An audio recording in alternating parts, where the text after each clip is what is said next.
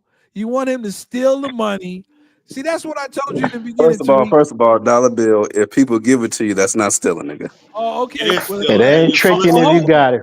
a hoe will give you money too. That ain't stealing, but she's out in the street, okay, flat backing, and Hey, you just sitting down there. Say that again, dollar bill.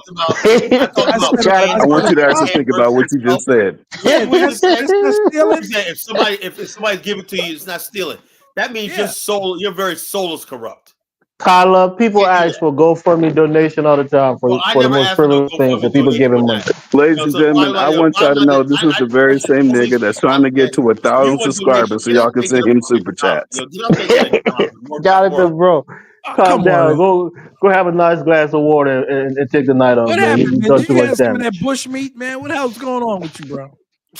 Don't disrespect Malcolm X. Hey, And don't say Dr. King. Say Dr. Martin Luther King, brother. Dr. That's all Martin I'm Luther saying. King. I'll say it But again. Kyla, I'm You proud of know you, what? man. Spike At least you held Spike Lee yourself. You should didn't have get never made angry and that bought some. movie. These Oh, niggas he's Proud of you, boiling killed up Tyler. they killed inside. He's Malcolm X. probably crying. They Damn, I'm not Jonathan, crying nothing, man. Bottom ceasefire. line, look. Anybody listens to this show when I look, Dollar, break it down to how many views we had last night. Yo, over Kyla, 700 Jay views. Sanders said you be In stealing less out of than your Yeah. sister's 24 hours, business. this show has 700 something views. Dynasty don't really get views like that. He has 100,000 subscribers. What? Dynasty get thousands of views every Yeah, show, no, Kyla. What do you mean? like a couple of days, after a few days. Oh man, Kyla, Less than Kyla, 24 you can't hours. compare yourself with Dynasty, man. Come on. Yeah, but I'm saying like He this: certainly for a have a little bit much of larger subscribers I got, platform. somebody's basically watching this shit. You know, Exactly. I think what happens is Dynasty allows Africans like Elvis to talk bad about African Americans all day. So that's what makes it a big platform. I got a platform, but I'm protecting African Americans first. You know. now what if you pick Kyla, up we like an your African American? platform. We like Dynasty's platform. You don't got to bring him down. He's been doing it for a Well, while. no, I'm People like saying his like platform. I'm not bringing out Dynasty, but I'm saying that fact that people, Jonathan basically talk about you ain't got no subscribers. Hey, No, bro, he didn't say that. He said you're trying to 700 get views to in at one least day. 1,000 subscribers to get So the monetized. bottom line, look, the bottom line is 7. I'll deal with that. 7. I see people that got a video up for 2 years and they got five views. You know, the fact Kyla, that you're on your way, numbers like bro. that Let it is be. I mean, we come on the platform all the time. We're helping the channel grow, so just let it be. But so. Jonathan, I don't get it, bro. But You're people, too harsh on Jonathan got Kyla, to learn. man. You know, Jonathan got to learn something. Kyla could be a prick I'm not sometimes, being but hard. take it easy on him. I Don't beg. disrespect Malcolm X I Jonathan's very think and say soul Jonathan Dr. corrupt. Martin Luther King. Jonathan only That's all. respects the fact that somebody got like Tariq is a criminal and got freaking money on that, so that's what he respects. Kyla, with all due You have respect. no humility, Jonathan. Kyla, You're not a man. You have no soul. You have no soul. Look, no let soul. me tell you something, right? Kyla, you getting riled up. You got to watch that blood pressure. You're getting riled up. You want to Yeah, judge calm me down, for what I Kyla. said I don't about want you to have a stroke. Hold up, but I would never ever in my life look down on somebody because they may not have as much as I do or whatever like that. You know, never. Kyla, first of all, you talking shit about someone that got more than you. Oh man, Now, what kind of shit? What kind of sense does that make? I'm But talking about him Jonathan, as his you kept character. I'm talking saying about his that you character. were going to stay on the topic, and it seems like for the last couple of nights, man, it's just I'm a on the personal topic. attack. I'm on the It's just topic. I'm talking I'm about actually on the topic. but everyone will come here. Why are you so? What has Kyla done to you that made you so upset that you're on the attack on him constantly these last couple of days? I just want to know what rubbed you the wrong way. Is something he said? Let me go and say something. The first disrespect is disrespecting black women when you work for one. A black woman oh is your man, boss. I agree with that. How am I disrespecting How's he black women? disrespecting black women? Very easily. Very Let's see. easily. Now the other day,